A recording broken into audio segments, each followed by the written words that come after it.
My favorite meta in Wild Rift has really come about relatively recently. They introduced an item called Hullbreaker, which is an item that gave you a lot more skill expression in a side lane. It essentially allows you to bulldoze your way through all the way to the Nexus and offers another win condition that was much more difficult to achieve before the item came in. One of my favorite off-meta, flavors has been the mage bot lane meta. It was a bit of a flash in the pan in League PC, but it's something that's existed in Wild Rift from almost the very beginning. Ziggs being the prime example. You can play him in Dragon Lane, and he has been played in Dragon Lane in Pro Play a load. And I think that's one of the things I really love about Wild Rift. Everything feels just a little bit viable. Like, the things that wouldn't have worked elsewhere actually work in Wild Rift, and that's one of the great things about the game.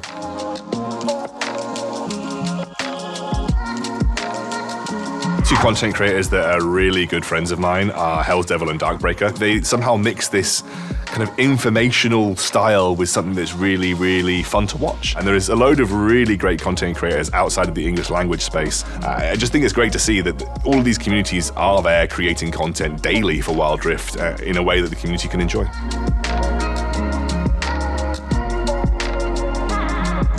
There was a point in Wild Rift where everyone was playing something called Ranked Fives, and we grouped up as European content creators and essentially got into a bundle of 5 of us and just jumped into game. And we were creating some of the most ridiculous compositions, just playing really dumb stuff, just not expecting it to work, but then actually coming away with wins. And one of my very specific memories is we matched up against a European pro team. We beat them, and then we put it on YouTube.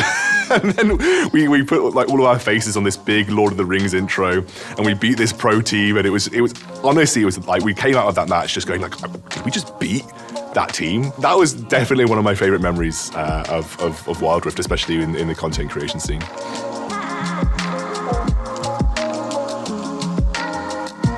My favorite team attending icons, and look, I'm going to be really biased, is Team Queso. Mainly because no one really thought that they would get there.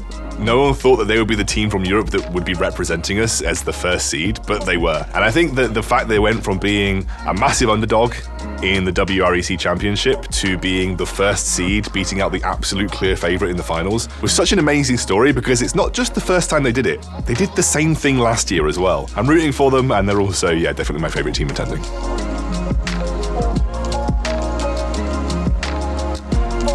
For me, the dream of what Wild Rift can achieve is almost a cultural shift in terms of how we, especially in Europe and North America, approach mobile games. You go to Korea, you go to Japan, you go to Southeast Asia, you go to China, mobile gaming culture is so wildly different. It is a primary form of entertainment to a lot of people. My hope with Wild Rift is that strength of IP that League of Legends has is enough to start some cultural shifts in Europe and North America.